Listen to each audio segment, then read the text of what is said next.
Atención, este audiolibro animado es una producción intelectual registrada y una obra derivada creada por Audiolibros Prohibidos y a todos los derechos sobre la traducción, narración, caracterización de voz, sincronización labial, animación y composición audiovisual están reservados internacionalmente. Queda estrictamente prohibida cualquier forma de reproducción, distribución, modificación, extracción, realización de copias o uso comercial. No se otorga ningún tipo de autorización o permiso para su uso fuera de esta plataforma. Las infracciones serán perseguidas legalmente hasta las últimas consecuencias. Disfrute de esta obra única. Friedrich Nietzsche. 5 prefacios para 5 libros no escritos para la señora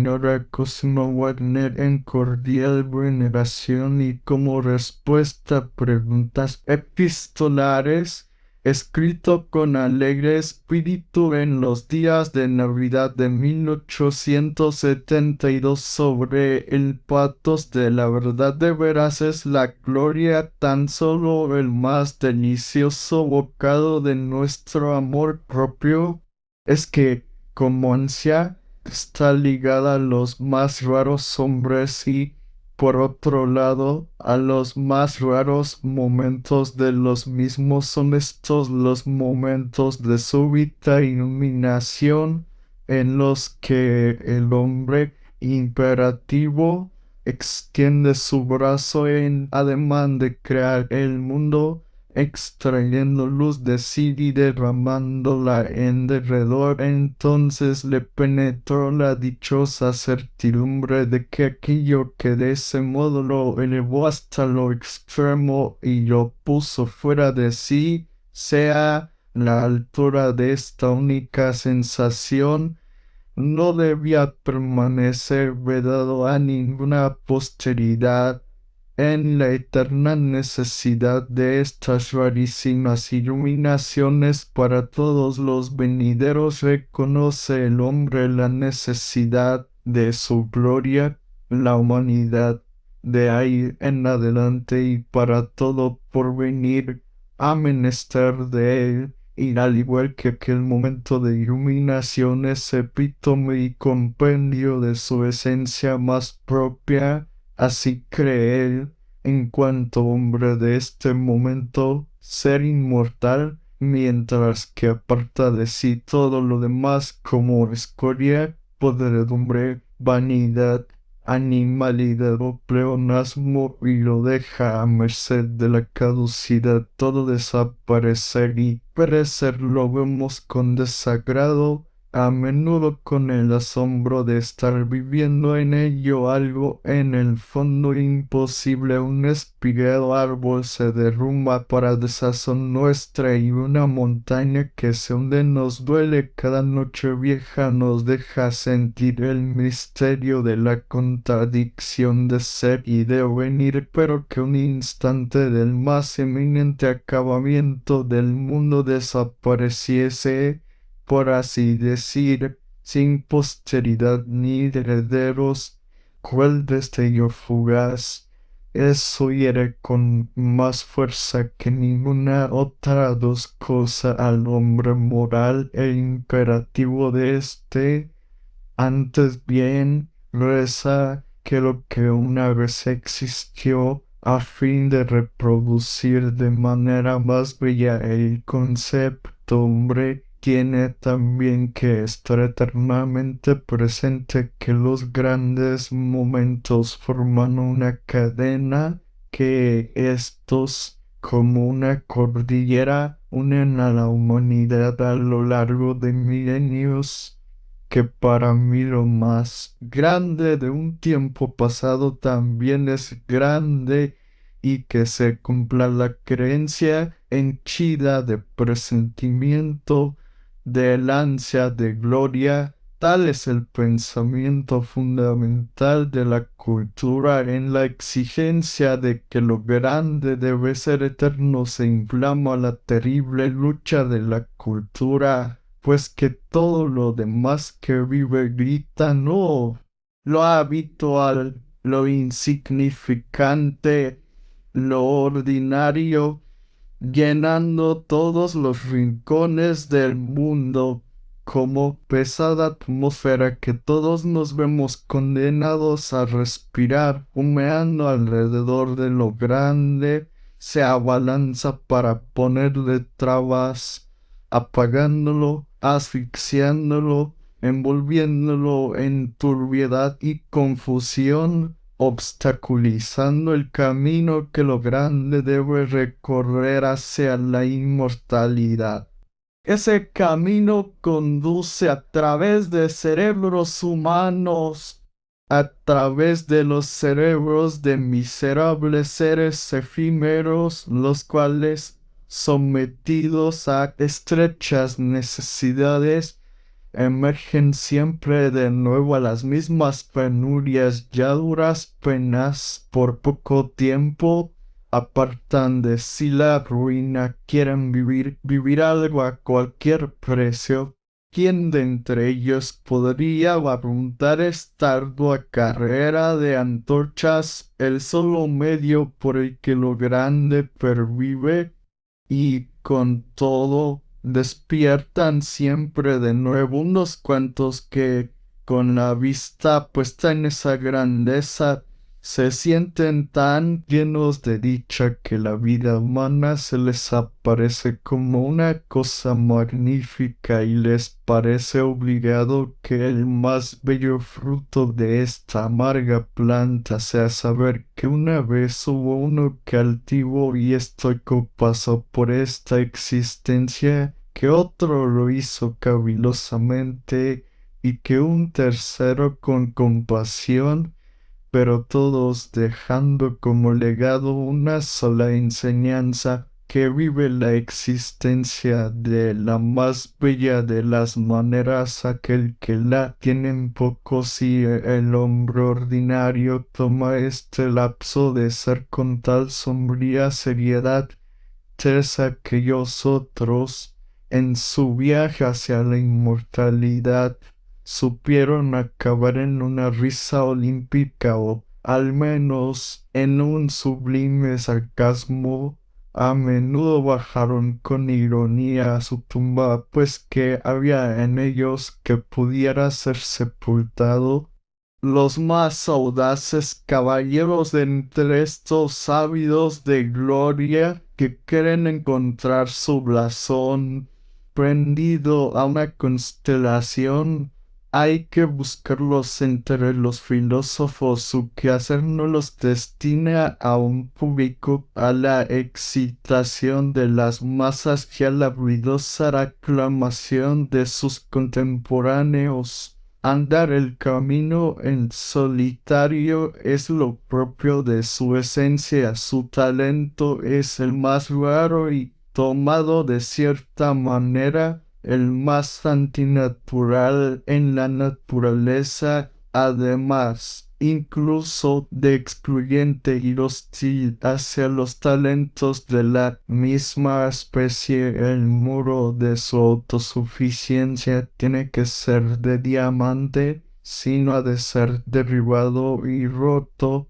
pues todo está en movimiento contra él. Hombre y naturaleza, el viaje de estos hacia la inmortalidad es más penoso y está más plagado de obstáculos que ningún otro, y, no obstante, nadie puede creer con mayor firmeza alcanzar su meta que precisamente el filósofo, porque no sabe en absoluto dónde debe estar, sino es sobre las alas ampliamente desplegadas de todos los tiempos, pues el desdén de lo presente y de lo instantáneo reside en la índole de la consideración filosófica. Él tiene la verdad, que la rueda del tiempo ruede hacia donde quiera, que nunca podrá escapar a la verdad. Es importante,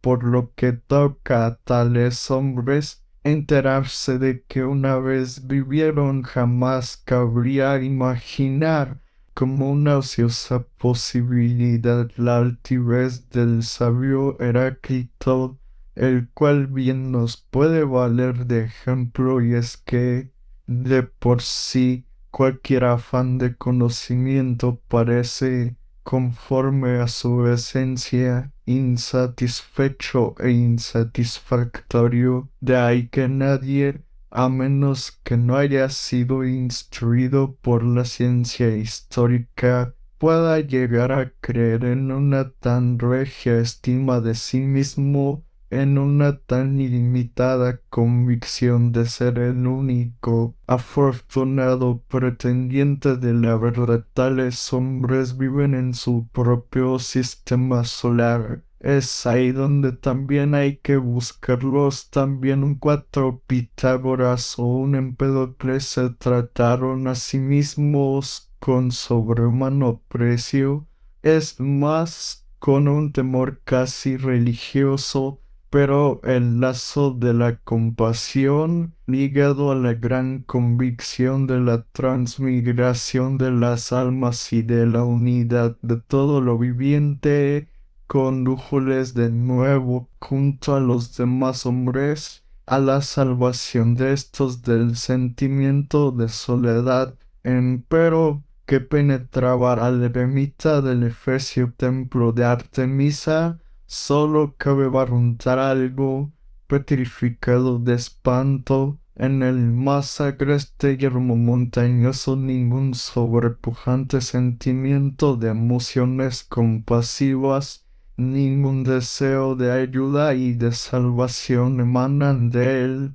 Es como un astro sin atmósfera. Su ojo, vuelto inflamado hacia adentro, mira extinguido y helado, cual mera apariencia, hacia afuera alrededor de él. Contra la fortaleza de su orgullo se estrellan las olas de la demencia y del desvarío. Él, con asco, se aparta de ello, pero también los hombres de ánimo sensible rehuyen a semejante máscara trágica. En un apartado santuario, entre estatuas de dioses, junto a una arquitectura fría y grandiosa, puede un ser tal aparecer más concebible entre los hombres. Fuera Quito, en cuanto hombre, algo inaudito, y si ciertamente era visto cuando prestaba atención al juego de los niños bulliciosos.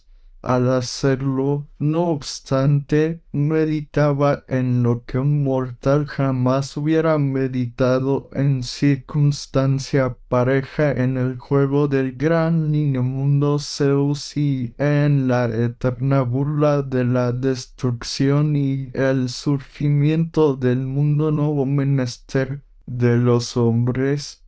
Tampoco para conocer todo lo que acaso de ellos pudiera aprenderse no le concernió en absoluto, como tampoco lo que los demás sabios antes de él se esforzaron en indagar. Me he buscado y escudriñado a mí mismo, dijo con una sentencia con la que se designaba la consulta a un oráculo, como si fuera él quien en verdad diera acabado cumplimiento a aquella délfica sentencia. Conócete a ti mismo, él y nadie más. Lo que, empero, escuchó de este oráculo, eso lo tiene por sabiduría inmortal y eternamente digna de ser desentrañada. En el mismo sentido, en 5, el que son inmortales las palabras proféticas de la Sibila. Eso es bastante para la humanidad más lejana, que ésta procure que ello le sea desentrañado, como si de las sentencias de un oráculo se tratase, al igual que él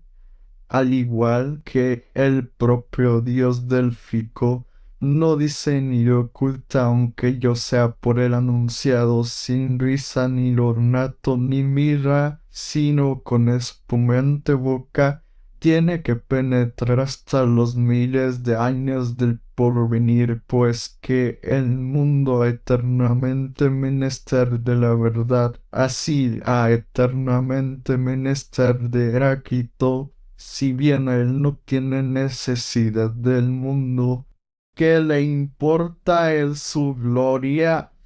La gloria entre los mortales siempre pasajeros.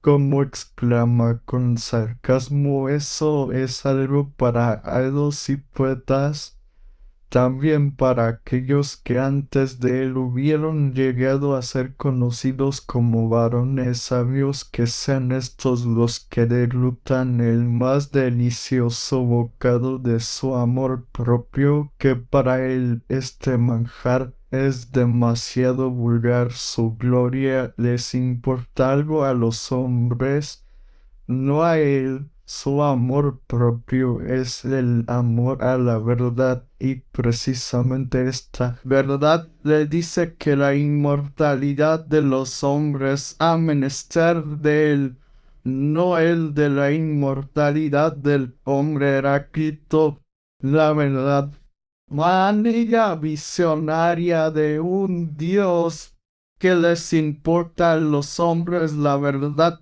¿Y qué fue la verdad, Heraclita? ¿Y qué se hizo de ella? Un sueño desvanecido, borrado de los semblantes de la humanidad junto con otros sueños. ¿No fue ella la primera?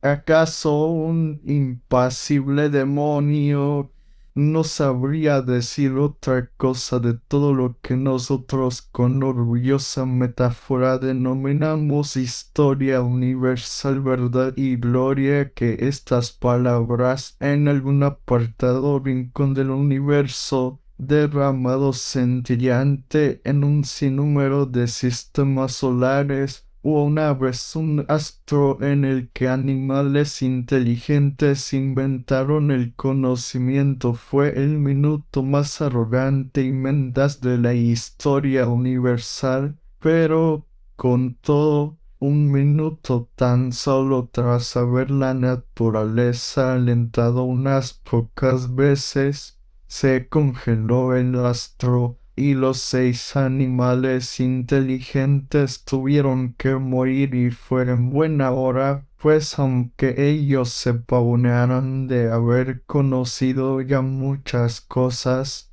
sin embargo, finalmente habían acabado por descubrir, para gran decepción suya, que todo habían lo conocido erróneamente, murieron y maldijeron la verdad al morir. Tal fue la índole de estos animales desesperados, que hubieron inventado el conocimiento. Tal sería la suerte del hombre si es que solo fuera un animal que conoce la verdad. Lo empujaría a la desesperación y al aniquilamiento. La verdad de estar eternamente condenado a la no verdad al hombre solamente, empero le corresponde la creencia en la verdad alcanzable, en la ilusión que se acerca merecedora de plena confianza. No vive en realidad mediante un perpetuo ser engañado. No le oculta a la naturaleza la mayor parte de las cosas. Es más, justamente lo más cercano, por ejemplo, su propio cuerpo, del que no tiene más que una conciencia que se lo escamotea. En esta conciencia está encerrado, y la naturaleza tiró la llave. Ay de la fatal curiosidad del filósofo, que por un resquicio desea mirar una vez afuera y por debajo de la cámara de su estado consciente.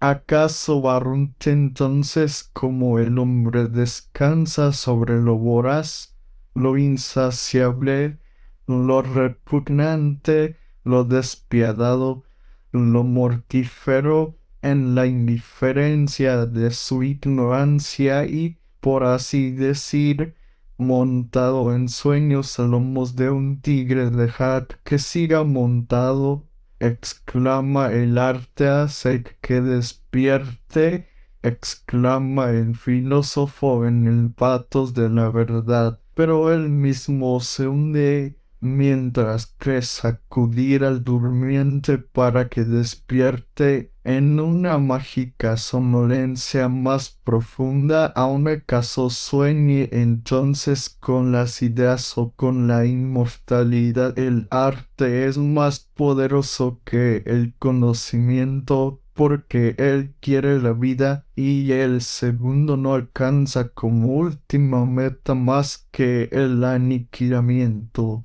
7 pensamientos sobre el porvenir de nuestros establecimientos de enseñanza. El lector del que espero algo tiene que poseer 3 cualidades. Tiene que ser tranquilo y leer sin prisa. Tiene que abstenerse de intervenir a cada momento el mismo y de hacer valer su cultura. No debe, por último, esperar al final a modo de resultado nuevos programas. No prometo ni programas ni nuevos planes de estudio para los institutos y las demás escuelas. Admiro antes bien la pujante naturaleza de quienes son capaces de recorrer el camino entero desde la profundidad de la envidia hasta la altura de los auténticos problemas de la cultura y de nuevo desde allí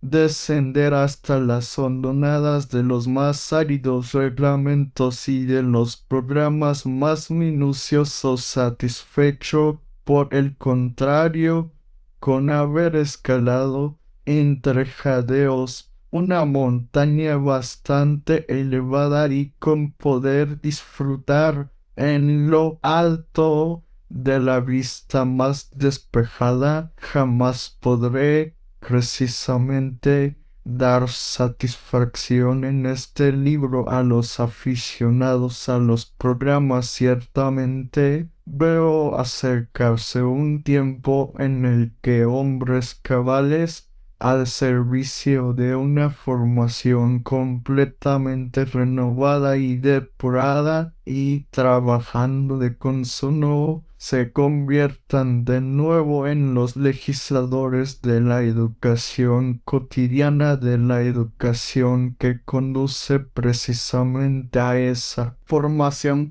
Es probable que estos tengan entonces que hacer nuevos programas, pero qué lejano está ese tiempo. ¿Y qué cosas no habrán de suceder entre tanto?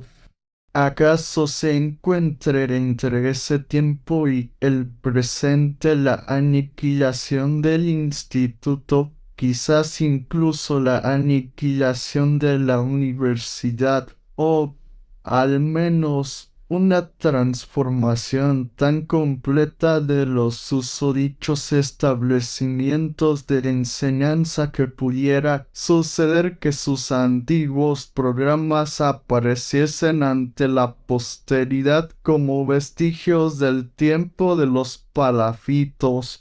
8. El libro está destinado a los lectores tranquilos, a hombres que no se ven todavía arrastrados por la prisa vertiginosa de nuestra atropellada época y que no sienten todavía el servil placer idólatra de tirarse bajo sus ruedas. Esto es, a hombres que no están todavía habituados a sopesar el valor de cada cosa según el tiempo ganado o perdido con ella. O sea, muy pocos hombres estos, empero aún tienen tiempo. A estos les es dado, sin sonrojarse ante sí mismos, encontrar y reunir los momentos más fecundos y vigorosos de su jornada para meditar sobre el porvenir de nuestra enseñanza. A estos incluso les está permitida la creencia de haber pasado el día de una manera verdaderamente provechosa y digna,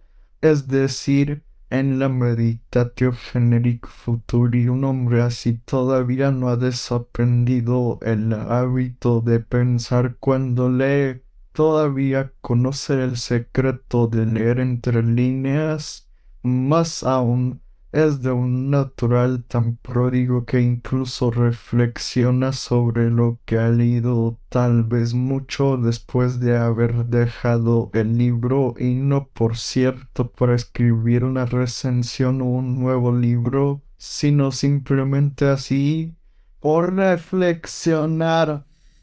Alegre derrochador, tú eres mi lector, pues serás lo bastante tranquilo como para emprender con el autor un largo camino cuyas metas él no puede ver, aun teniendo que creer honradamente en ellas, para que una generación posterior, acaso lejana, vea con sus ojos aquello a lo que nosotros tendemos a tientas, a ciegas y guiados solo por el instinto. Si, por el contrario, fuera el lector de la opinión de que no hay más que dar un ágil salto, que actuar a la ligera, si pretendiese acaso haber alcanzado todo lo esencial mediante alguna nueva organización introducida por el Estado, en ese caso habremos de temer que no ha comprendido ni al autor ni el auténtico problema. Finalmente, se le hace la tercera y más importante exigencia, a saber, que de ningún modo, a la manera del hombre moderno, se meta constantemente por medio él mismo y haga valer su cultura, tal vez a guisa de medida, como si con ello estuviera en posesión de un criterio de no ve todas las cosas. Nuestro deseo es que sea lo suficientemente cultivado como para tener en muy poca cosa su cultura, es más, como para mostrarse desdeñoso con ella. Entonces probablemente le estaría permitido encomendarse con ilimitada confianza a la dirección del autor, el cual precisamente no podría osar hablarle más que a partir del no saber y del saber del no saber. No otra cosa quiere este último que reivindicar para sí, con preferencia a los demás, un sentimiento fuertemente exacerbado en lo que toca a lo específico de nuestra presente barbarie, a lo que en calidad de bárbaros del siglo XIX nos distingue de otros bárbaros. Así que con este libro en la mano va en busca de aquellos que se ven agitados por parejo sentimiento. Dejad que os encuentre vosotros solitarios, en cuya existencia creo, vosotros desprendidos, que padecéis en vosotros mismos las penas de la corrupción del espíritu alemán, vosotros contemplativos, cuyo ojo es incapaz de deslizarse, echando una presurosa ojeada de una superficie a otra, vosotros de altas miras, a los que Aristóteles elogia diciendo que vais por la vida vacilantes y sin actuar, salvo cuando un grande honor y una grande obra os reclaman. A vosotros os exhorto, no os escondáis esta vez en el retiro de la caverna de vuestra distancia y de vuestro recelo. Pensad que este libro está destinado a ser vuestro heraldo hasta el momento en el que vosotros mismos, vistiendo vuestras propias armas, os presentéis en el campo de batalla, quien entonces albergaría todavía el deseo de mirar hacia atrás y fijarse en el heraldo que os llamó.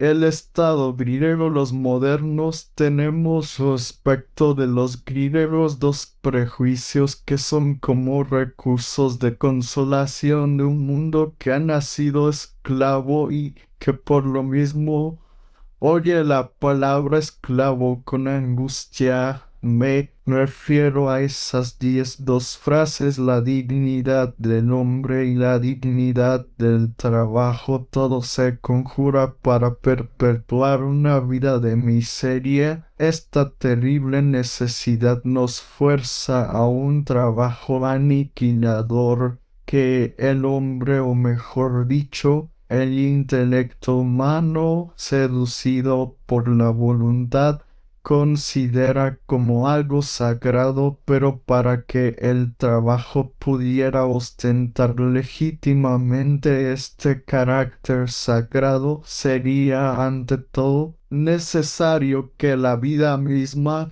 de cuyo sostenimiento es un penoso medio, tuviera alguna mayor dignidad y algún valor más que el que las religiones y las graves filosofías le atribuyen.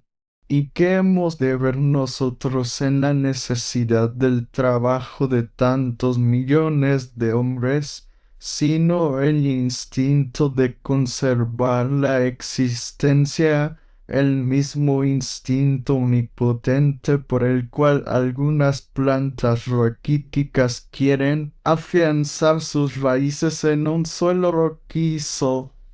En esta horrible lucha por la existencia solo sobrenadan aquellos individuos exaltados por la noble quimera de una cultura artística que les preserva del pesimismo práctico, enemigo de la naturaleza, como algo verdaderamente antinatural en el mundo moderno que, en comparación con el mundo griego, no produce casi sino monstruos y centauros, y en el cual el hombre individual, como aquel extraño compuesto de que nos habla Horacio al empezar su arte poética, está hecho de fragmentos incoherentes. Comprobamos a veces en un mismo individuo el instinto de la lucha por la existencia y la necesidad del arte. De esta amalgama artificial ha nacido la necesidad de justificar y disculpar ante el concepto del arte que el primer instinto de conservación. Por esto creemos en la dignidad del hombre y en la dignidad del trabajo. Los griegos no inventaban para su uso estos conceptos alucinatorios. Ellos confesaban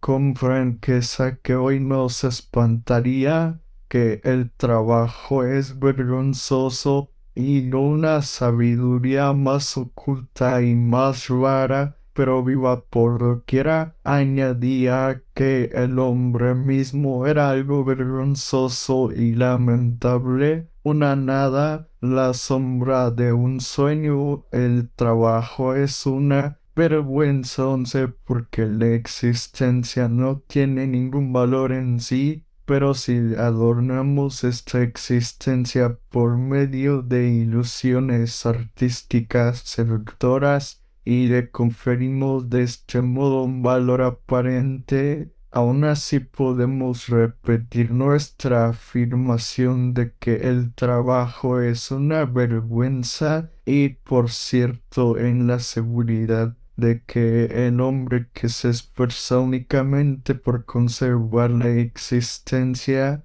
no puede ser un artista. En los tiempos modernos, las conceptuaciones generales no han sido establecidas por el hombre artista, sin por el esclavo, y éste, por su propia naturaleza, necesita para vivir designar con nombres engañosos todas sus relaciones con la naturaleza, fantasmas de este género como dignidad del hombre y la dignidad del trabajo. Son engendros miserables de una humanidad esclavizada que se quiere ocultar a sí misma su esclavitud, míseros tiempos en que el esclavo usa de tales conceptos y necesita reflexionar sobre sí mismo y sobre su porvenir.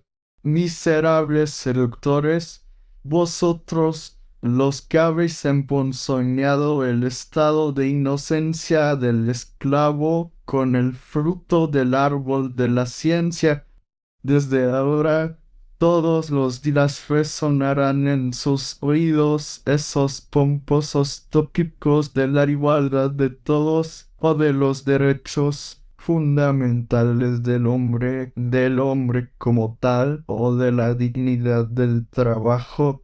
Mentiras que no pueden engañar a un entendimiento perspicaz, y eso se lo diréis a quien no puede comprender a qué altura hay que elevarse para hablar de dignidad, a saber, a esa altura en que el individuo, completamente olvidado de sí mismo y emancipado del servicio de su existencia individual, debe crear y trabajar. Y aun en este grado de elevación del trabajo, los griegos experimentaban un sentimiento muy parecido al de la vergüenza. Plutarco dice en una de sus obras, con instinto de neto abolengo griego, que ningún joven de familia noble habría sentido el deseo de ser un Fidias al admirar en Pisa el Júpiter de este escultor,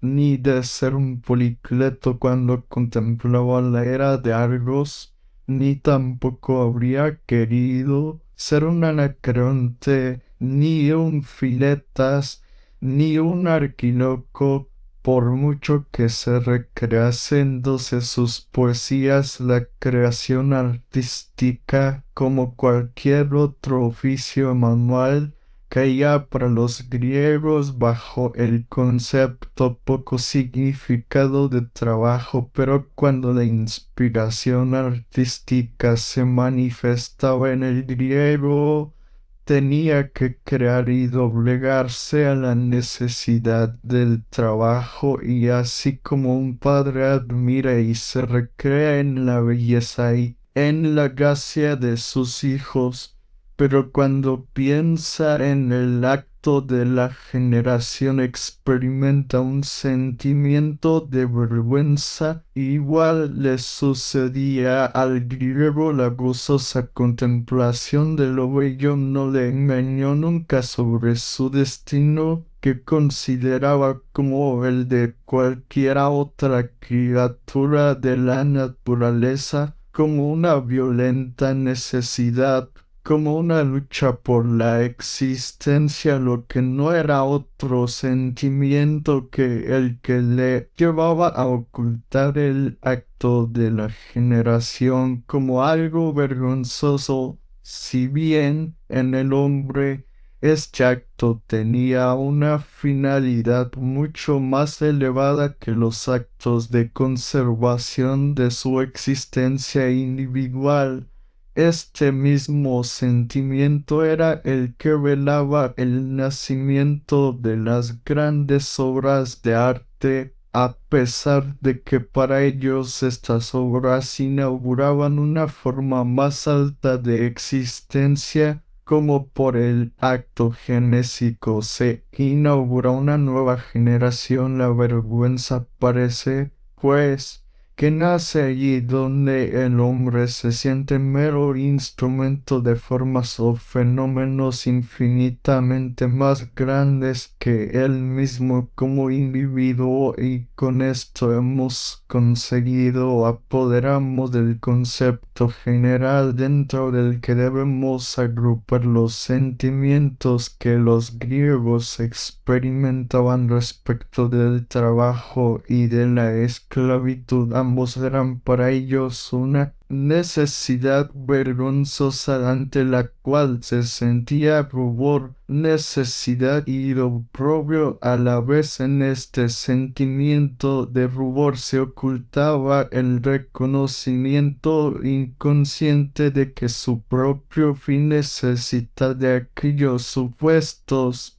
pero que precisamente en esta necesidad estriba el carácter espantoso y de rapiña que ostenta la esfinge de la naturaleza, a quien el arte ha representado con tanta elocuencia en la figura de una virgen. La educación, que ante todo es una verdadera necesidad artística, se basa en una razón espantosa, y esta razón se oculta bajo el sentimiento crepuscular 13 del pudor, con el fin de que haya un terreno amplio, profundo y fértil para el desarrollo del arte. La inmensa mayoría al servicio de una minoría y más allá de sus necesidades individuales, ha de someterse como esclava a la necesidad de la vida a sus expensas. Por su plus de trabajo, la clase privilegiada ha de ser sustraída a la lucha por la existencia, para que cree y satisfaga un nuevo mundo de necesidades. Por eso hemos de aceptar como verdadero, aunque suene horriblemente, el hecho de que la esclavitud pertenece a la esencia de una cultura. Esta es una verdad ciertamente que no deja ya duda alguna sobre el absoluto valor de la existencia. Es el buitre que roe las entrañas de todos los prometeos de la cultura. La miseria del hombre que vive en condiciones difíciles debe ser aumentada para que un pequeño número de hombres olímpicos pueda acometer la creación de un mundo artístico. Aquí está la fuente de aquella rabia que los comunistas y socialistas, así como sus pálidos descendientes,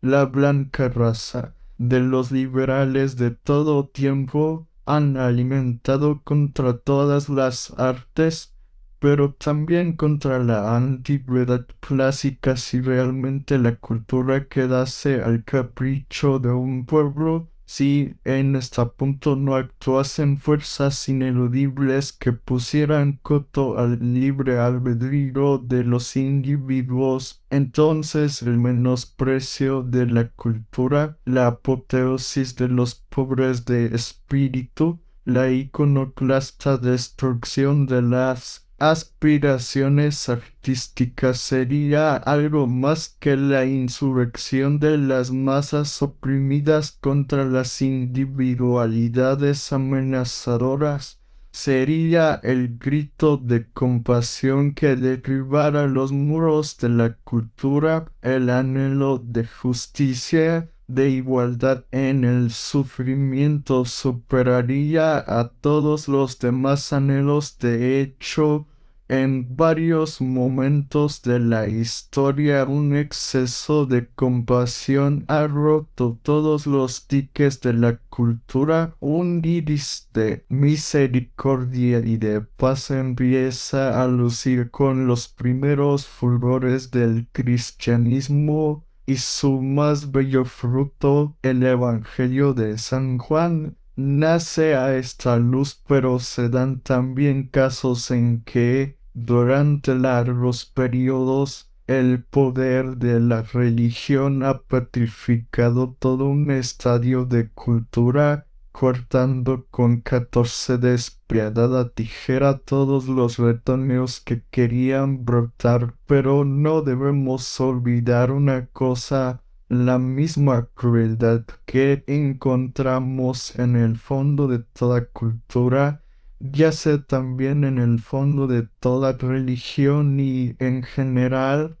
en todo poder, que siempre es malvado, y así lo comprendemos claramente cuando vemos que una cultura destroza o destruye con el grito de libertad, o por lo menos de justicia, el baluarte fortificado de las reivindicaciones religiosas. Lo que en esta terrible constelación de cosas quiere vivir, o mejor, debe vivir, es, en el fondo, un trasunto del entero contraste primordial, del dolor primordial que a nuestros ojos terrestres y mundanos debe parecer insaciable apetito de la existencia y de eterna contradicción en el tiempo, es decir, cómo deben ir cada momento devora al anterior. Cada nacimiento es la muerte de innumerables seres. Engendrar la vida y matar es una misma cosa. Por esto, también debemos comparar la cultura con el guerrero victorioso y ávido de sangre que unce a su carro triunfal como esclavos a los vencidos, a quienes un poder bienhechor ha cegado hasta el punto de que, casi despedazados por las ruedas del carro, exclaman aún: dignidad del trabajo, dignidad del hombre.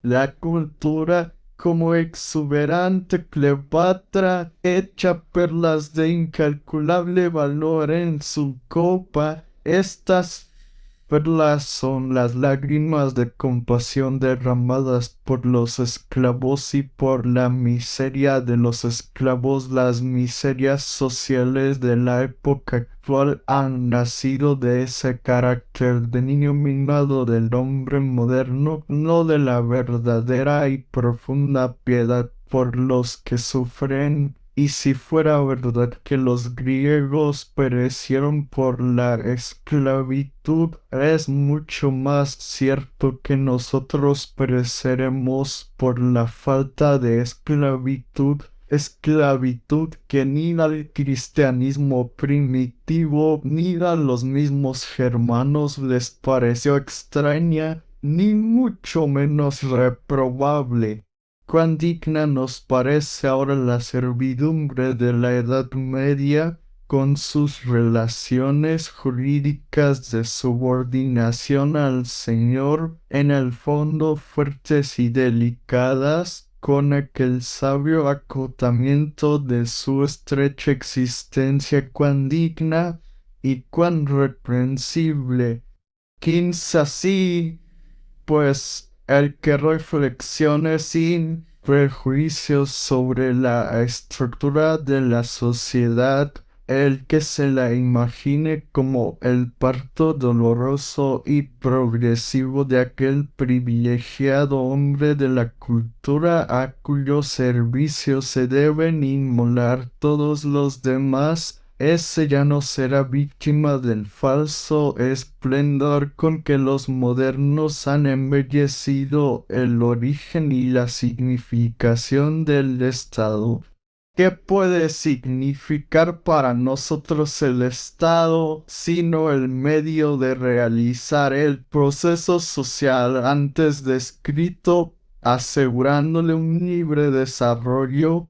Por fuerte que sea el instinto social del hombre, solo la fuerte grapa del Estado sirve para organizar a las masas de modo que se pueda evitar la descomposición química de la sociedad con su moderna estructura piramidal. Pero ¿de dónde surge este poder repentino del Estado cuyos fines escapan a la previsión y al egoísmo de los individuos? ¿Cómo nace el esclavo, ese topo de la cultura?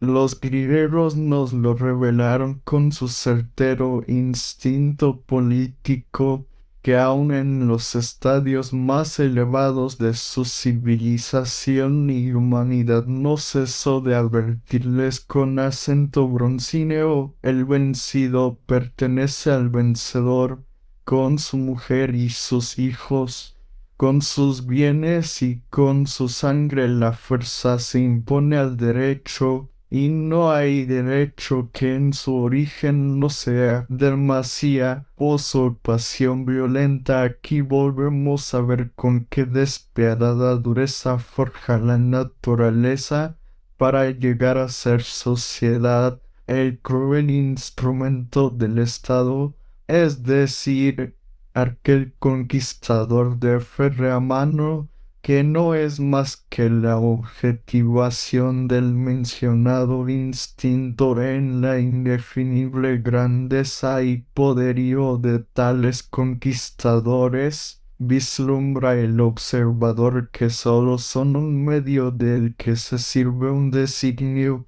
que en ellos se revela, pero que a la vez ellos mismos desconocen. Cornos y de ellos emanase un efluvio mágico de voluntad.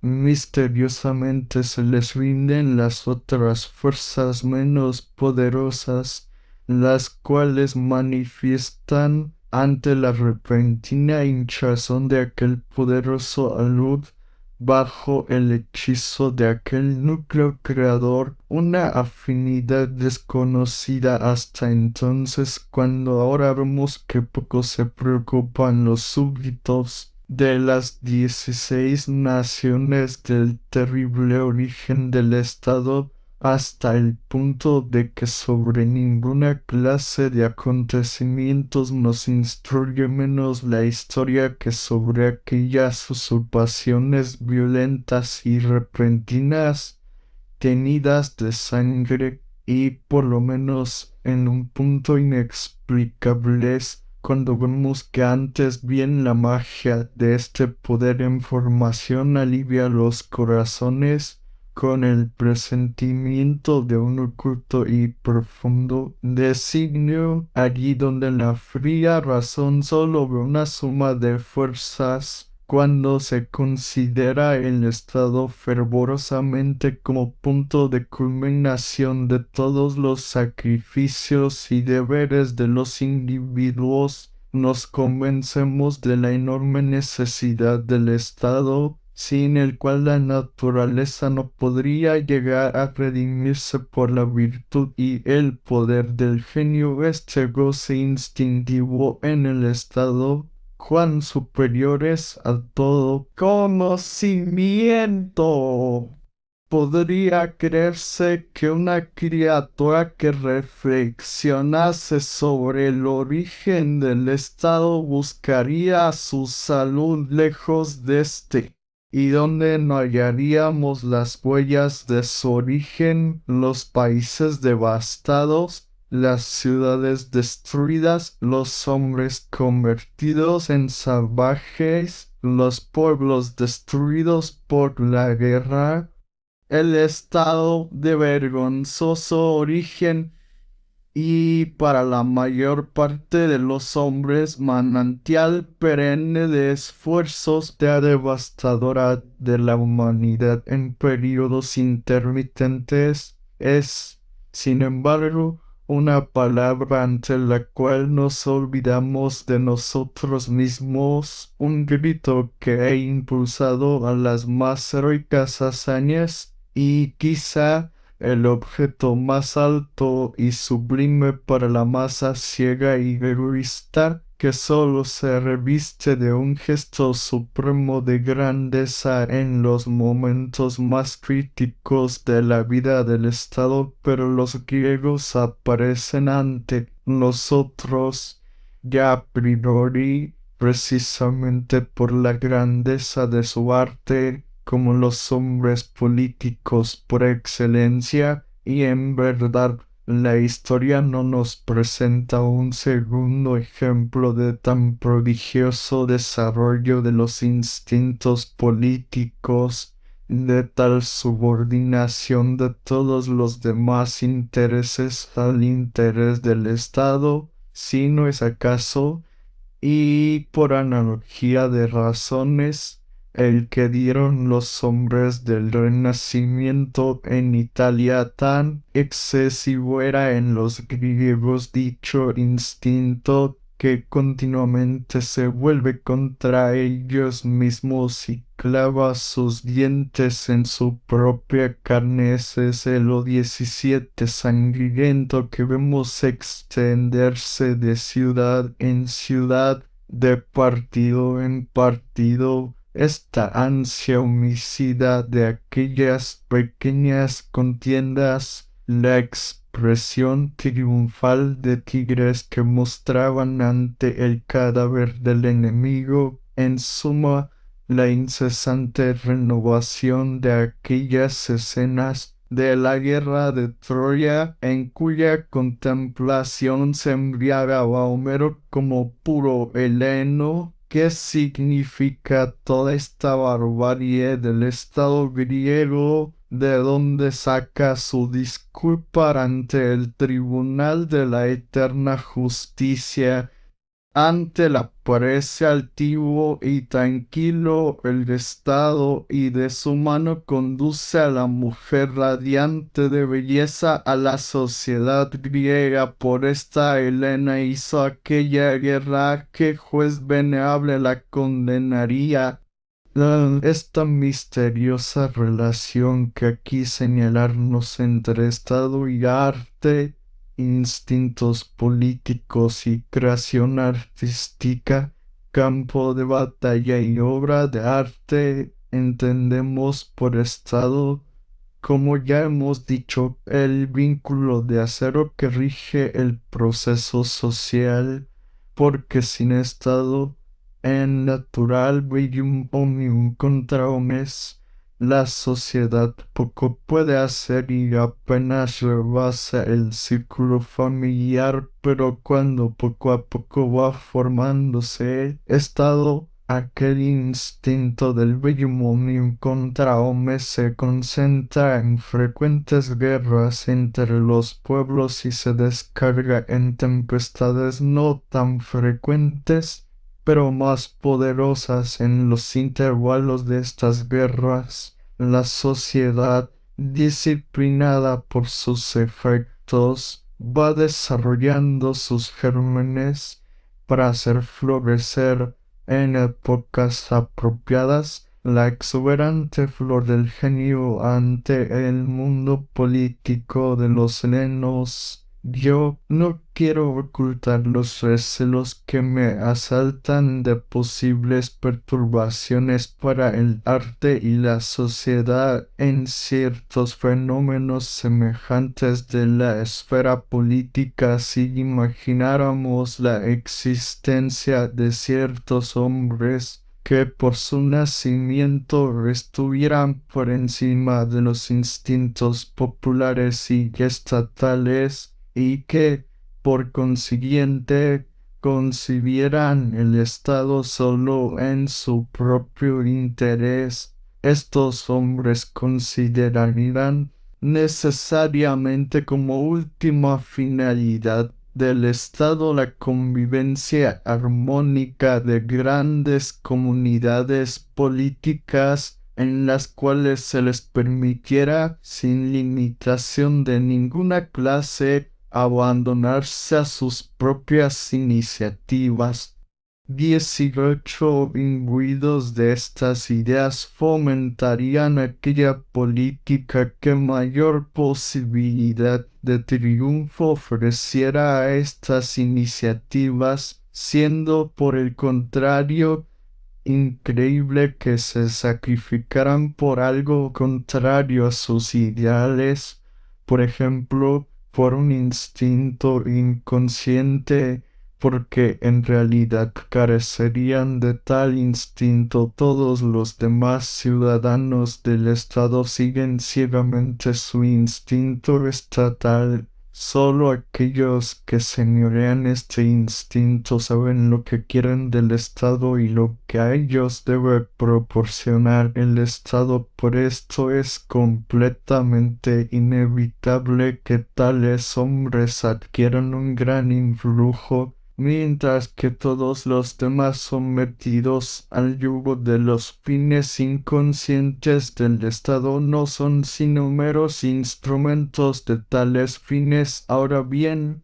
para poder conseguir por medio del Estado la consecución de sus fines individuales, es ante todo necesario que el Estado se vea libre de las convulsiones de la guerra, cuyas consecuencias incalculables son espantosas, para de este modo poder gozar de sus beneficios, y por esto procuran del modo más consciente posible hacer imposible la guerra. Para esto es preciso, en primer término, debilitar y cercenar las distintas tendencias políticas particulares, creando agrupaciones que se equilibren y aseguren el buen éxito de una acción bélica. Para hacer de este modo altamente improbable la guerra, por otra parte,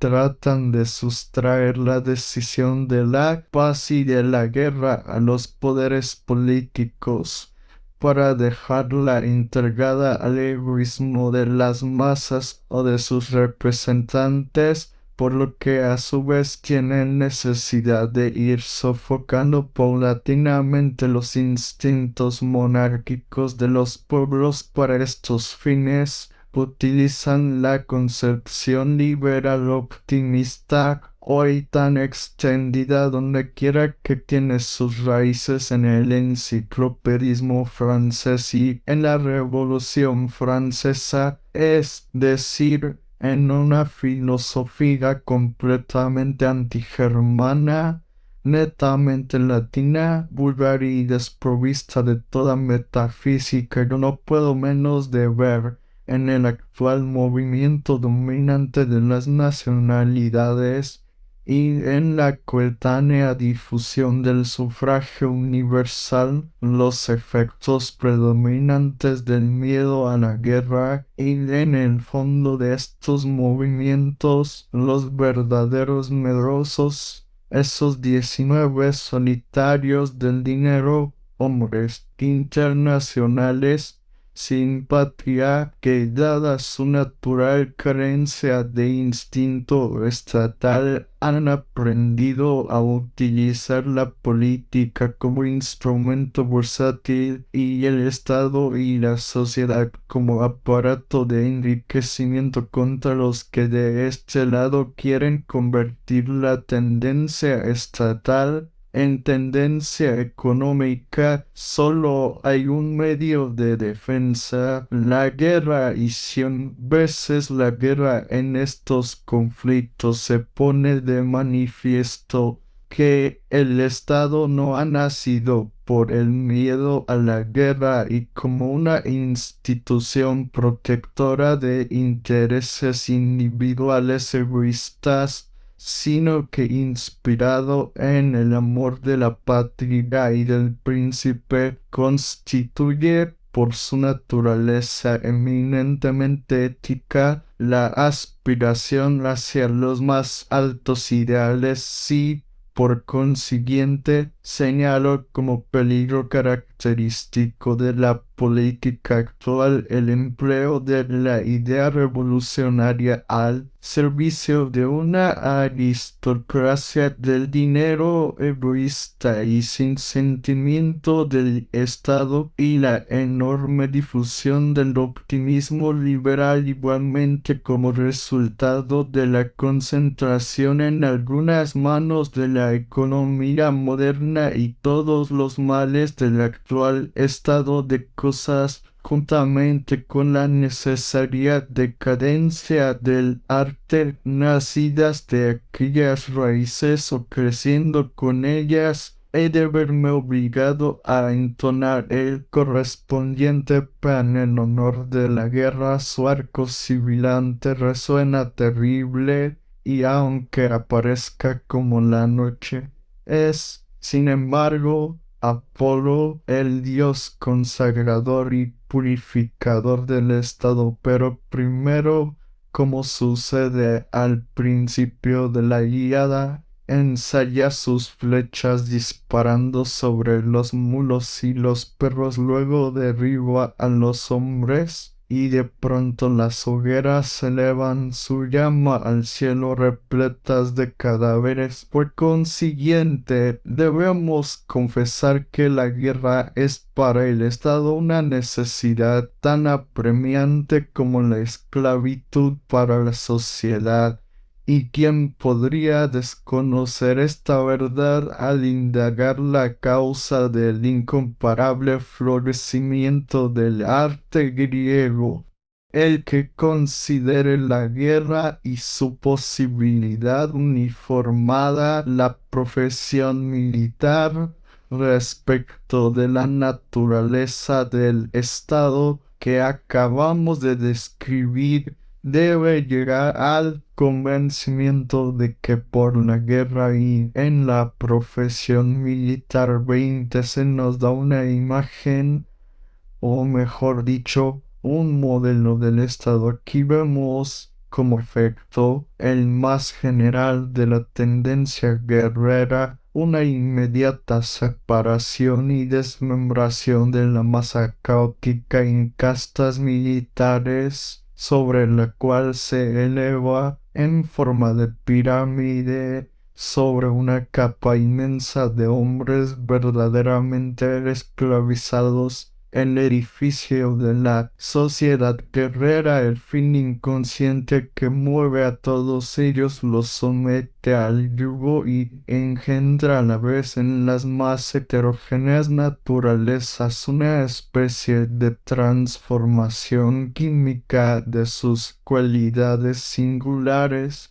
hasta ponerlas en afinidad con dicho fin. En las castas superiores se observa ya algo más, a saber, aquello mismo que forma la médula de este proceso interior, la génesis del genio militar, en el cual hemos reconocido el verdadero creador del Estado. En algunos estados, por ejemplo, en la constitución que Licurgo dio a Esparta, podemos ya observar la aparición de esta idea fundamental, la génesis del genio militar. Si ahora nos representarnos el estado militar primitivo en su más violenta efervescencia, en su trabajo propio, y recordamos toda la técnica de la guerra,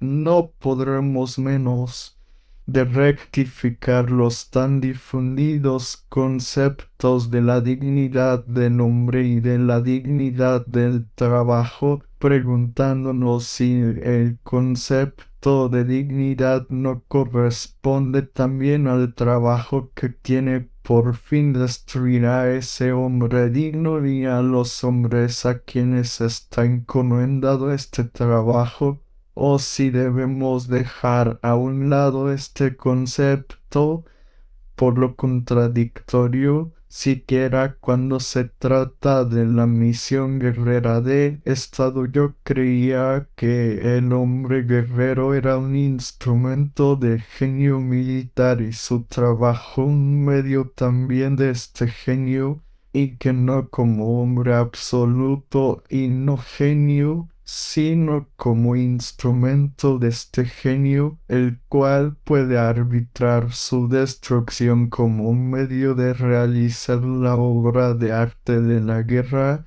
Le correspondía un cierto grado de dignidad a saber, ser un instrumento digno de genio, pero lo que aquí exponemos en un ejemplo particular tiene una significación universal. Cada hombre en su total actividad solo alcanza dignidad en cuanto es consciente o 21 inconscientemente, instrumento del genio, de donde se deduce la consecuencia ética de que el hombre en sí, el hombre absoluto, no posee ni dignidad, ni derechos, ni deberes, solo como ser de fines completamente completos y al mismo tiempo inconscientes. ¿Puede el hombre encontrar una justificación de su existencia según esto? El estado perfecto de Platón es algo más grande de lo que imaginan sus fervientes admiradores, para no referirme a la ridícula expresión de superioridad con que nuestros hombres cultos, históricamente hablando, rechazan este fruto de la antigüedad, el verdadero fin del Estado, la existencia olímpica y la génesis y preparación constante del genio, respecto del cual todos los demás hombres solo son instrumentos, medios auxiliares y posibilidades. Es descubierto en aquella gran obra y escrito con firmes caracteres por una intuición poética. Platón hundió su mirada en el campo espantosamente devastado de la vida del Estado y adivinó la existencia de algo divino en su interior. Creyó que esta partícula divina se debía conservar y que aquel exterior rencoroso y bárbaro no constituía la esencia del Estado. Todo el fervor y sublimidad de su pasión política se condensó en esta fe, en este deseo, en esta divinidad. El hecho de que no figurara en la cima de su estado perfecto el genio en su concepto general, sino como genio de la sabiduría y de la ciencia, y arrojara de su república al artista genial, fue una dura consecuencia de la doctrina socrático sobre el arte, que Platón, aun luchando contra sí mismo, hubo de hacer suya. Esta laguna meramente exterior y casi casual no nos debe impedir reconocer en la concepción total del estado platónico el maravilloso jeroglífico de una profunda doctrina esotérica de significación eterna de las relaciones entre el estado y el genio. Y lo que acabamos de exponer en este premio es nuestra interpretación de aquella obra misteriosa.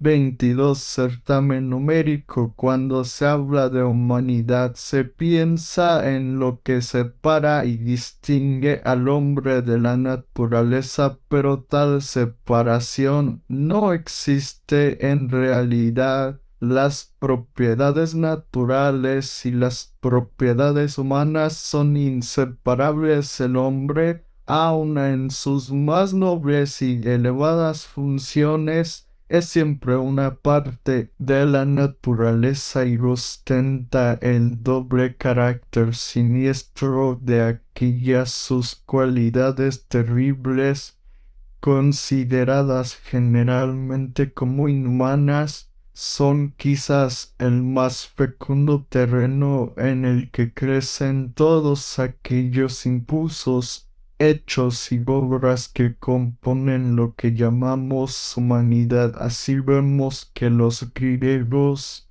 los hombres más humanos de la antigüedad, presentan ciertos rasgos de crueldad, de fiereza destructiva, rasgos que se reflejan de una manera muy visible en el grotesco espejo de aumento de los helenos en Alejandro el Grande, pero que a nosotros los modernos, que descansamos en el concepto muelle de humanidad, nos comunica una sensación de angustia cuando leemos su historia y conocemos su mitología, cuando Alejandro hizo taladrar los pies de Batis, el valiente defensor de Gaza, y ató su cuerpo vivo a las ruedas de su carro para arrastrarlo entre las burlas de sus soldados.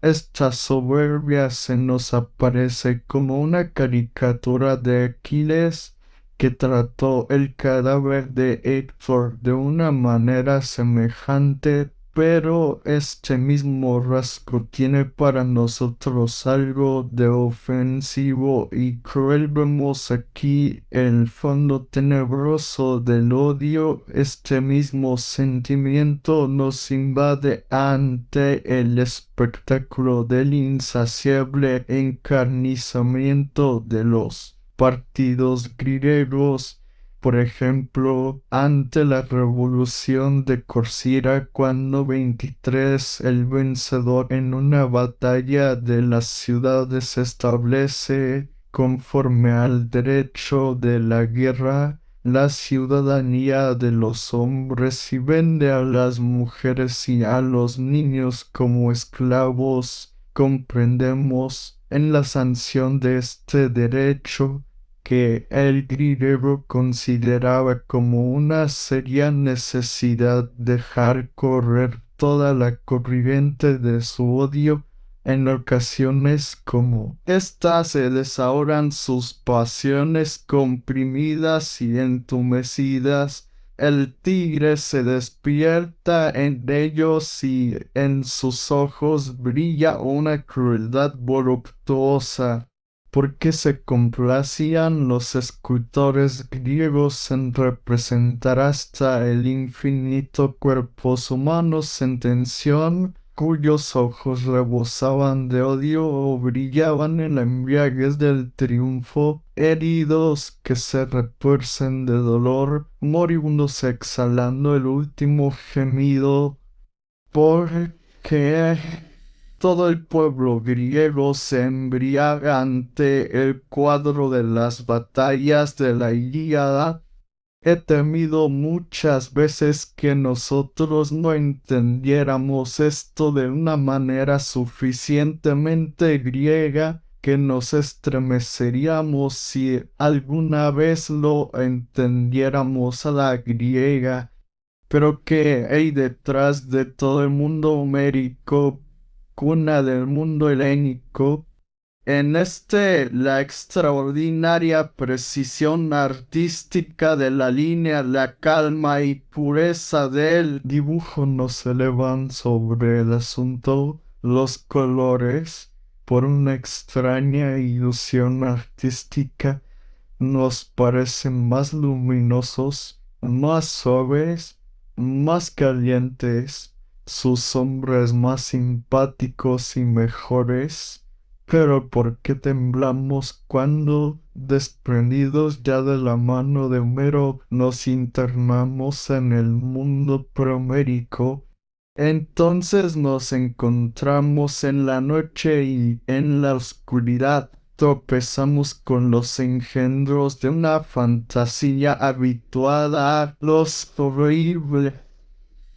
¿Qué existencia terrestre reflejan aquellas leyendas teogónicas repulsivas y terribles? Una vida en la cual reinan los hijos de la noche, la discordia, la concupiscencia, el engaño, la vejez y la muerte. Recordemos el asfixiante ambiente de los poemas de Sírodo, aún más condensado y entenebrecido, y sin ninguna de aquella suavidad y pureza que irradiaba sobre la Hélade. de Delfos y de los distintos lugares de los dioses. Mezclemos este aire pesado de la Beocia con la sombría sensualidad de los etruscos. Esta 24 realidad nos dará entonces un mundo mítico en el que Urano, Cronos y Zeus y las luchas de los titanes nos parecerán un alivio. La lucha en esta atmósfera sospechosa es la salud, la salvación, la crueldad de la victoria es el punto culminante de la alegría de vivir. Y así como en realidad el concepto del derecho griego se ha derivado del asesinato y del pecado de homicidio, la más noble cultura toma su guirnalda de triunfo del altar de este pecado. Aquella sombría época traza un surco sangriento por toda la historia griega. Los nombres de Orfeo, Museo y sus cultos revelan a qué consecuencias llevó la incesante contemplación de un mundo de lucha y de crueldad, a la idea de la vanidad de la existencia, a la concepción de la vida como un castigo expiador, a la creencia en la identidad de la vida y la culpabilidad, pero estas consecuencias no son específicamente helénicas. En ellas vemos el contacto de la Grecia con la India y en general con el Oriente. El genio helénico tenía ya preparada otra respuesta a la pregunta: ¿qué significa una vida de guerra y de victoria? Y esta respuesta la hallamos en toda la extensión de la historia griega. Para comprenderla, debemos partir de la consideración de que el genio helénico aceptó este instinto terrible y trató de justificarlo, mientras que en el cielo órfico palpita la idea de que una vida fundamentada en tal instinto no es digna de ser vivida. La lucha y el goce del triunfo fueron conocidos y nada separa el mundo griego del nuestro, tanto como la coloración que de aquí se deriva para ciertos conceptos éticos, por ejemplo, los de la discordia y la envidia. Cuando el viajero Pausanias, en su peregrinación por Grecia, visitó el Helicón, le fue mostrado un antiguo ejemplar del primer poema didáctico de los griegos, los trabajos y los días, de Ciro, escrito en hojas metálicas y muy deteriorado por el tiempo y la intemperie, pero vio que, al contrario de los ejemplares usuales, no contenía en un extremo aquel pequeño himno a Zeus, sino que empezaba con la frase: dos diosas de la 25 discordia hay en la tierra. Es este uno de los más notables pensamientos helénicos, digno de escribirse en el pórtico de la ética griega. Una de estas diosas merece tantas alabanzas de los inteligentes como la otra censuras, pues cada una de ellas tiene una disposición de ánimo distinta. Una de ellas predica las disputas enconadas y la guerra, la crueldad. Ningún mortal puede soportarla y solo se le tributa culto bajo el peso de la necesidad y por el decreto de los inmortales. Esta, como la más vieja, engendra la negra noche, pero la otra fue puesta por Zeus, que dirige los destinos del mundo sobre las raíces de la tierra y entre los hombres. porque era mejor. También se encarga de impulsar al hombre desdichado al trabajo, y cuando uno ve que el otro posee la riqueza de que él carece, se apresura a sembrar y plantar y proveer su casa. El vecino rivaliza con el vecino que se afana por el bienestar de su casa. Buena es esta iris para los hombres. También el alfarero odia al alfarero, y el carpintero al carpintero, el mendigo al mendigo, y el cantor al cantor.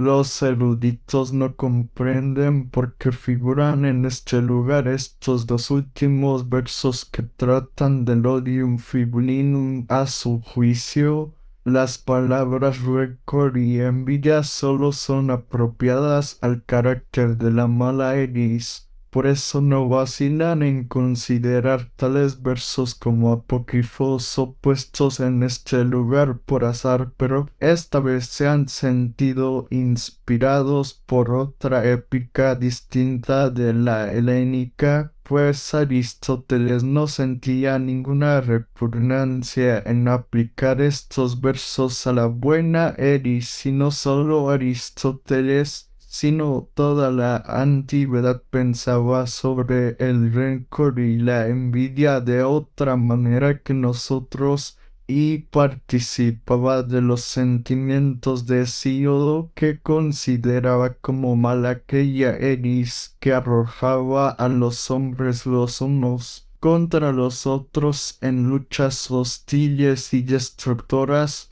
y al mismo tiempo alababa a otra Eris que alimentaba el celo, el rencor y la envidia entre los hombres, pero no los lanzaba al hecho de la destrucción, sino al atletismo. El griego es envidioso y consideraba esta cualidad no como una falta, sino como el 26 efecto de una divinidad bienhechora.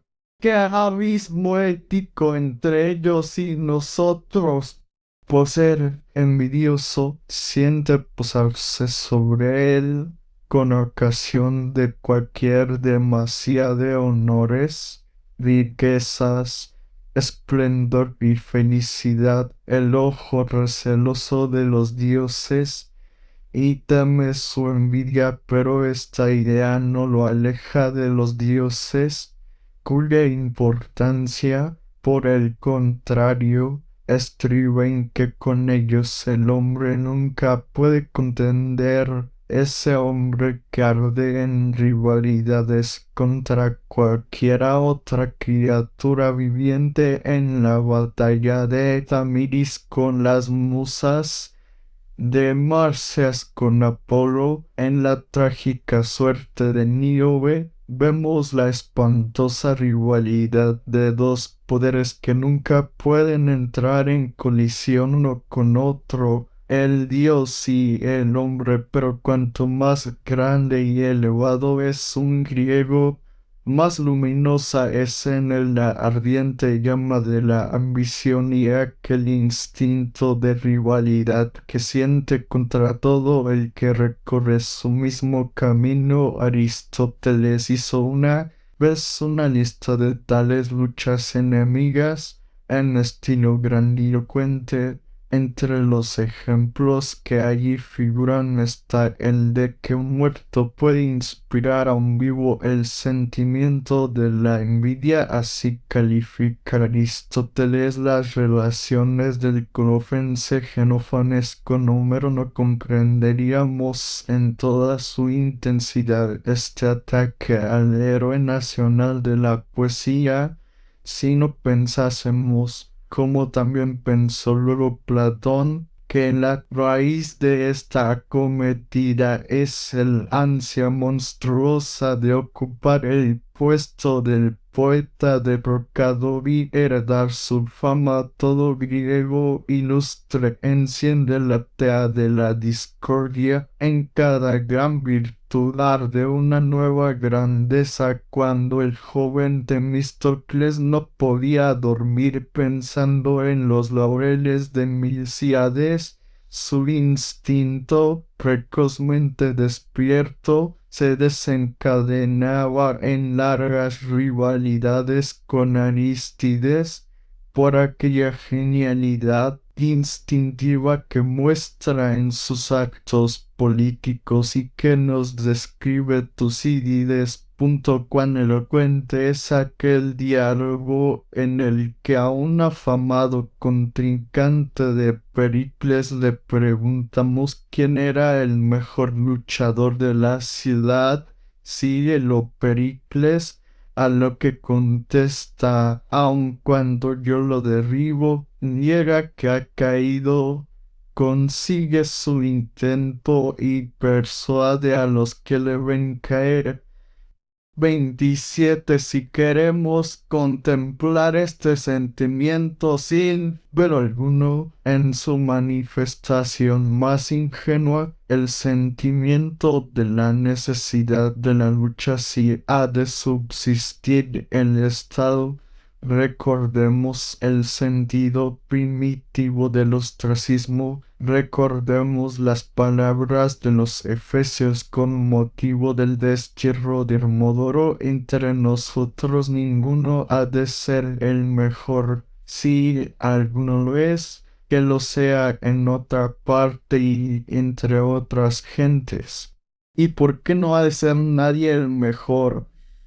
Porque entonces la lucha se acabaría y desaparecería la suprema razón de ser del Estado helénico. Ulteriormente, el ostracismo adquirió otra significación respecto de la lucha. Se echó mano del ostracismo cuando se temió que alguno de los grandes jefes políticos que tomaban parte en la lucha, en el fragor de ésta, se sintiera tentado a emplear medios perjudiciales y perturbadores, peligrosos para el Estado. El sentido originario de esta singular institución no es el de válvula, sino el de estimulante. Se desterraba a los que sobresalían para que se restablecieran los resortes de la lucha. Es esta una idea que se opone a nuestro exclusivismo del genio en el sentido moderno, pero que parte del supuesto de que en el orden natural de las cosas siempre hay varios genios que se estimulan recíprocamente, aunque se mantengan dentro de los límites de la masa. Esta es la esencia de la idea helénica de la lucha.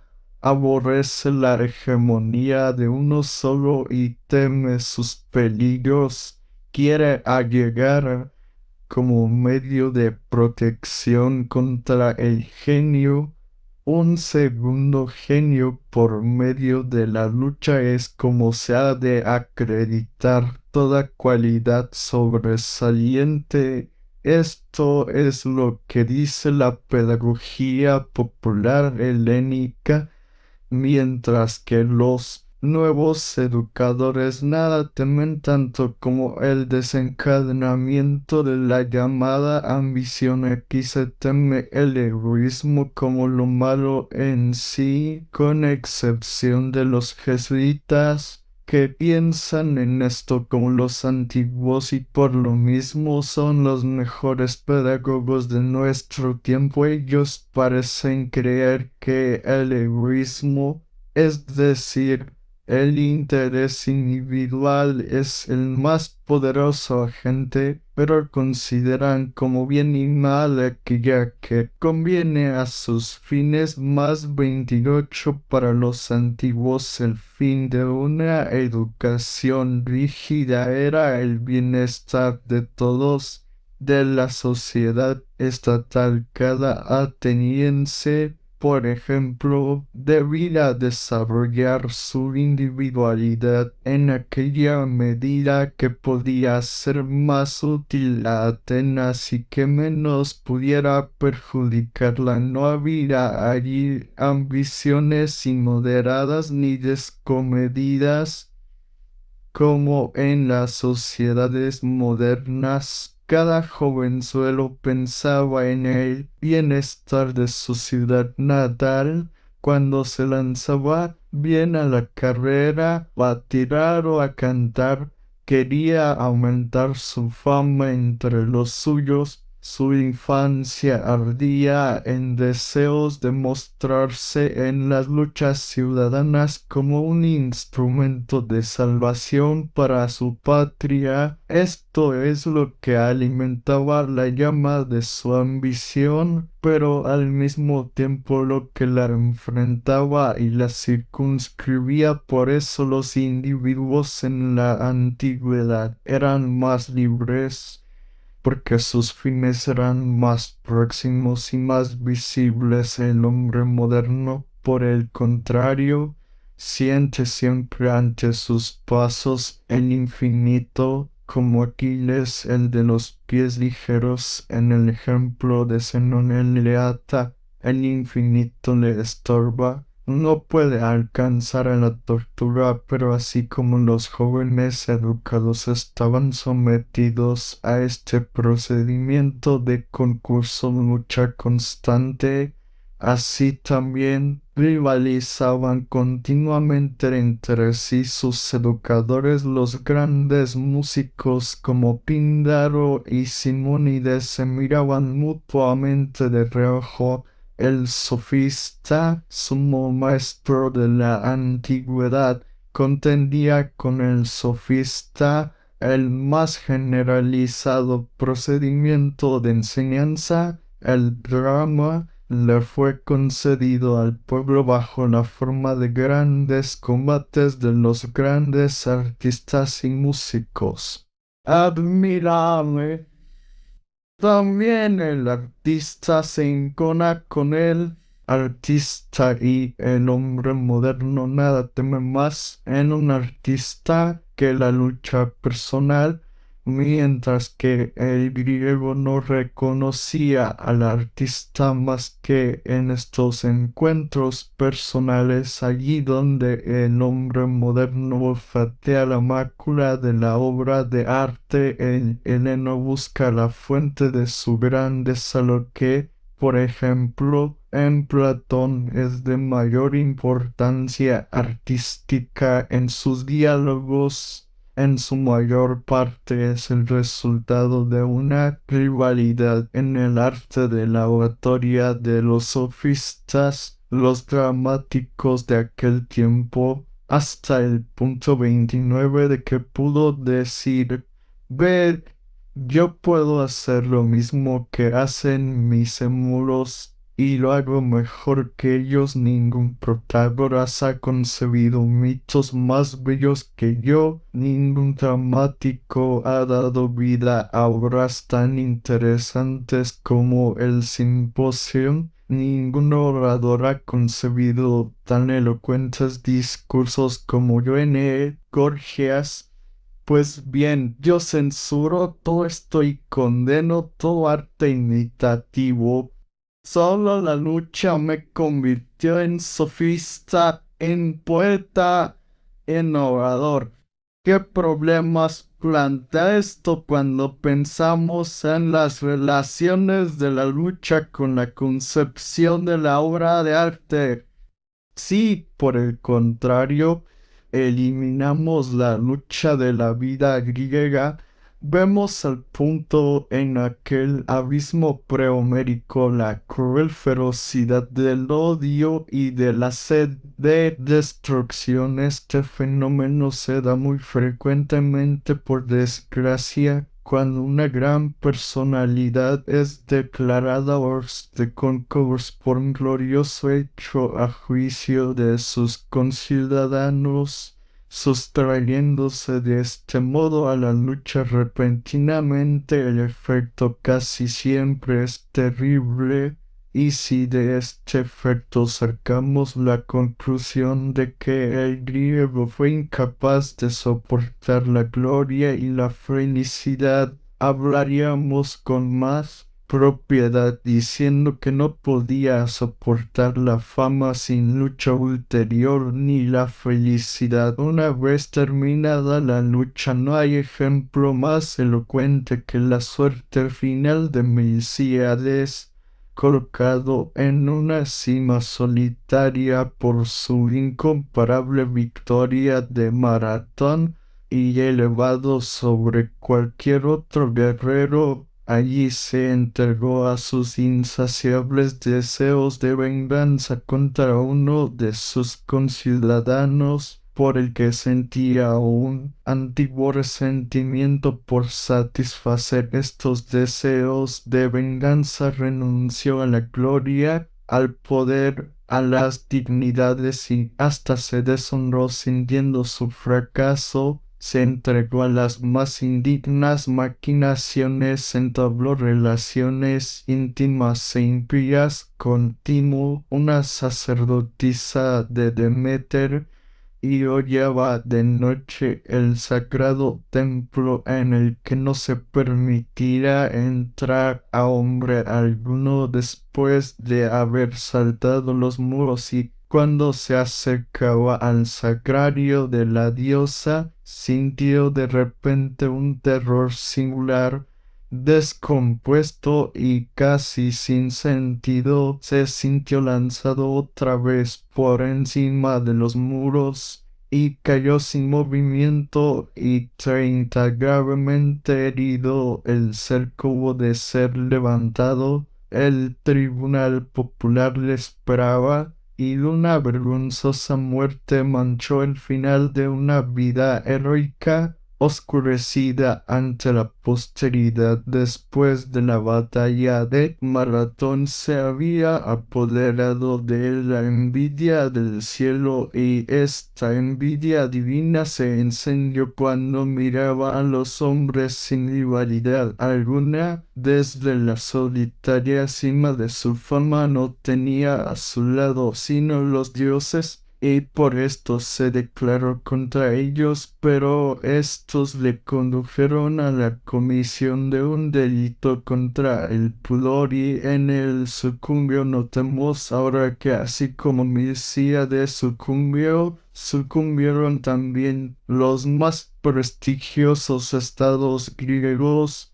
cuando por el mérito, la fortuna, llegaron después de una gloriosa lid al templo de la victoria. Atenas, que había atentado contra la independencia de sus aliados y castigaba con rigor las insurrecciones de los oprimidos. Esparta, que después de la batalla de los Pótamos hacía sentir de dura y cruel manera su supremacía sobre la Hélade, precipitó también su caída por delitos como el de Milcíades, todo lo cual es prueba de que sin envidia, sin rivalidad, sin ambición combatiente, el Estado helénico como el hombre helénico degeneran, se hacen malos y crueles, vengativos e impíos.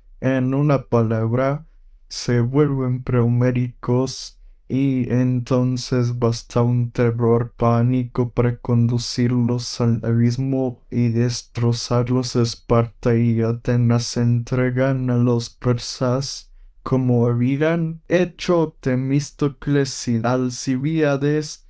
revelan su helenismo cuando han renunciado a la más noble idea helénica, la lucha, y entonces Alejandro, la abreviatura y la copia más grosera de la historia griega, inventa el panhelenismo y la llamada helenización.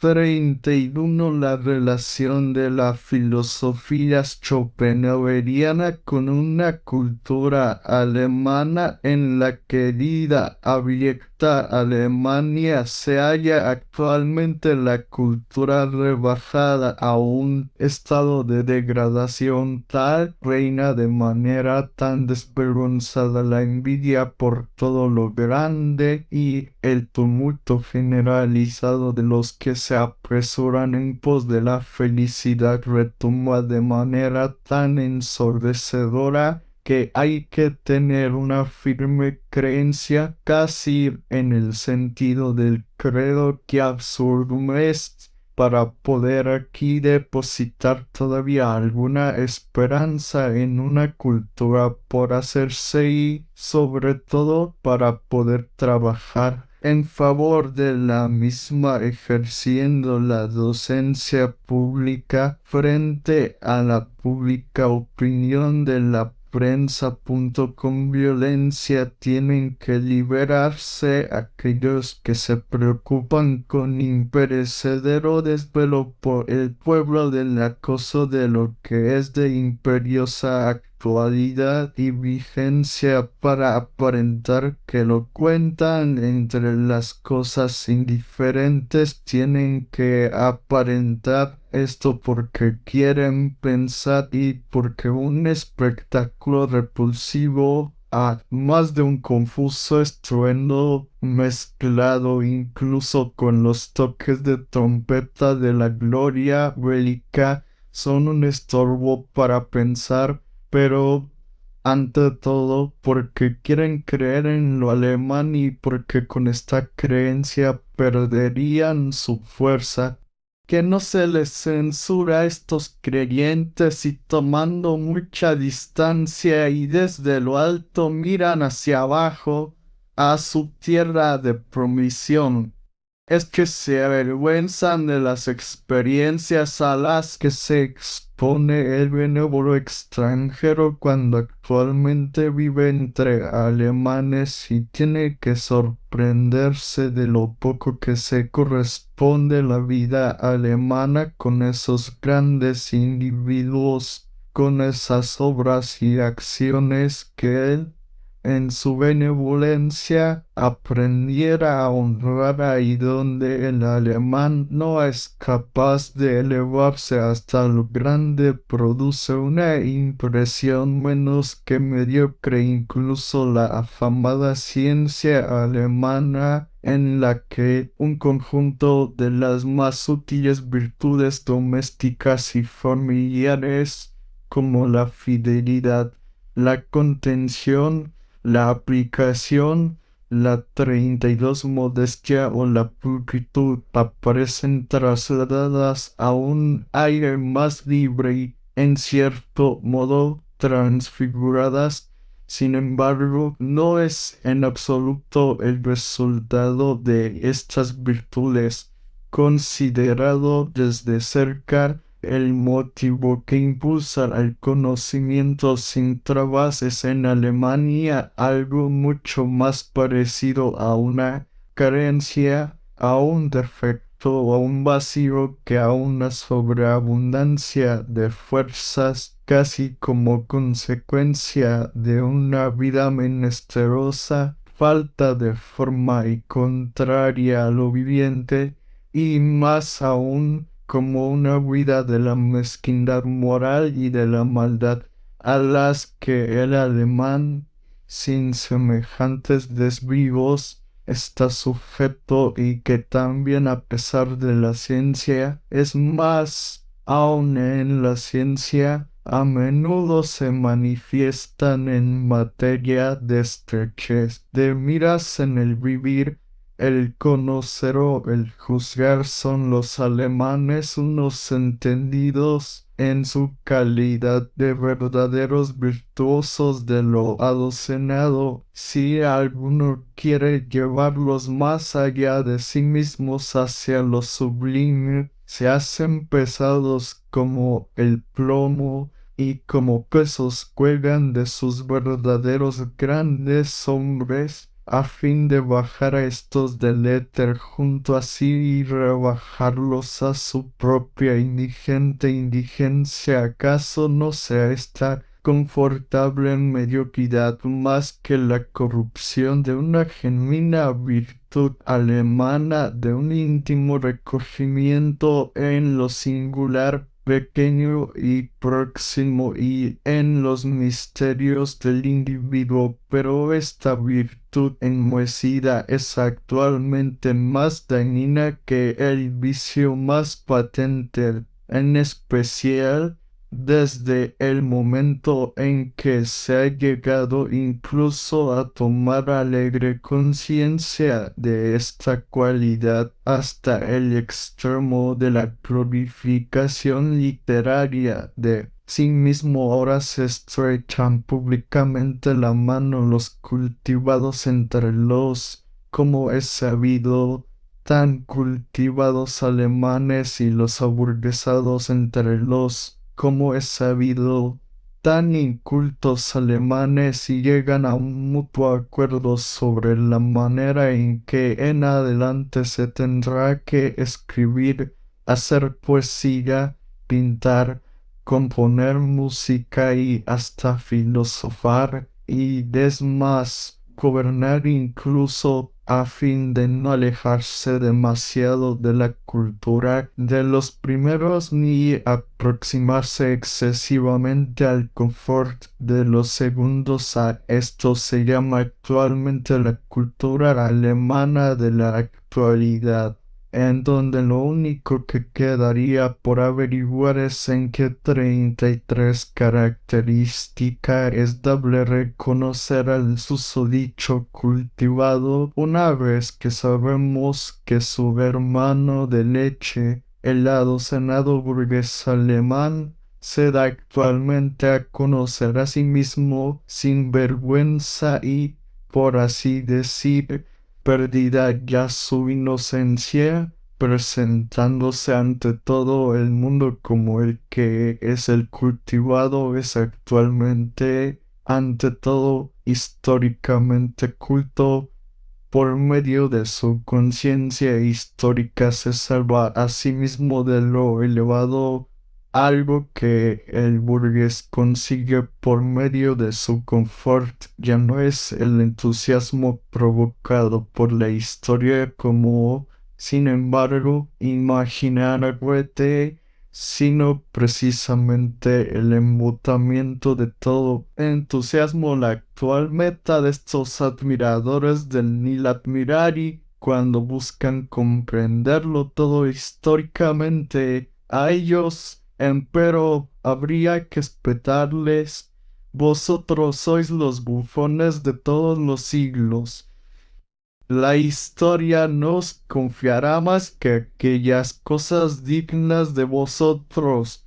El mundo ha estado en todo tiempo plagado de trivialidades y de nimiedades. Son estas y nada más que estas las que se descubren a vuestro apetito histórico. Os podéis abalanzar cual mirada sobre una época que después pasaréis tanta hambre como antes, y os podréis gloriar de la índole de vuestra salud famélica, y jam ipsam quam viectant sanitatem non firmitate sed iunio consecuntur dias de oratore. C. 25. Todo lo esencial la historia lo ha callado a vosotros. Al contrario, con zona invisible se tenía a vuestro lado, y en manos de uno ponía la acción de un estado, a otro entregaba un despacho de embajada, y a un tercero un año, una etimología o una urdimbre de actos. ¿De veras creéis poder sumar la historia entera como si de un ejemplo de adición se tratase y consideráis suficientes a tal fin vuestro sentido común y vuestra formación matemática? ¿Cuál no ha de ser vuestro resquemor al oír que hay otros que hablan de cosas sacadas de tiempos sobradamente conocidos que nunca jamás llegaréis a comprender? Si ahora esta cultura que se llama a sí misma histórica, ora de todo entusiasmo y a la docena de actividad del pequeño burgués, enemiga 34 y despreciativa de todo lo grande, se les une ese tercer aliado brutal y acalorado, el pelotón de los que se apresuran en pos de la felicidad. Entonces de esto resulta en suma un criterio tan confuso y una turbamulta tan desquiciadora, que el pensador con las orejas taponadas y los ojos vendados a la más solitaria selva, allí donde le es dado ver lo que esos otros no verán jamás, donde tiene que escuchar lo que desde todas las profundidades de la naturaleza y desde las estrellas le interpela con su zona que conversa con los grandes problemas que acuden a su compañía y cuyas voces de cierto resuenan de manera tan turbadora y terrible como ahistórica y eterna. El hombre muelle rehuye espantado su frío alto, y el calculador pasa a través suyo sin notarlas, pero el cultivado corre la peor suerte, el que de cuando en cuando, conforme a su índole, se atarea seriamente con esas voces. Para él estos fantasmas se metamorfosean en quimeras conceptuales y en nuevas figuras tonales. Al ir a atraparlas, se imagina tener la filosofía para buscarlas. Se afana trasteando acá y allá en la llamada historia de la filosofía, y cuando finalmente ha reunido y apilado con esmero toda una nube de tales abstracciones y esquemas, ¿acaso llegue a sucederle que un verdadero pensador se cruce en su camino y que la desbarate de un soplo? Desesperada contrariedad está de ocuparse en calidad de hombre cultivado con la filosofía. De tiempo en tiempo ciertamente le parece que la imposible unión de la filosofía con lo que actualmente se pavonea como cultura alemana se hubiera hecho posible. Una cierta híbrida criatura juguetea y coquetea entre ambas esferas y embrolla acá y acullá a la fantasía. Mientras tanto, empero, es menester dar a los alemanes, si no quieren dejarse embrollar, un consejo que en relación con todo lo que actualmente llaman cultura se hagan esta pregunta: ¿es esto la esperada cultura alemana, tan grave y creadora, tan redentora para el espíritu alemán, tan purificadora para las virtudes alemanas, que su único filósofo en este siglo, Arthur Schopenhauer, tuviera que adherirse a ella? 35. Aquí tenéis al filósofo. Busca ahora la cultura que le corresponde. Y si podéis vislumbrar qué especie de cultura tendría que ser la que se correspondiera con un filósofo semejante, entonces en esta vislumbre habréis ya por lo que toca toda vuestra cultura y a vosotros mismos sentenciado.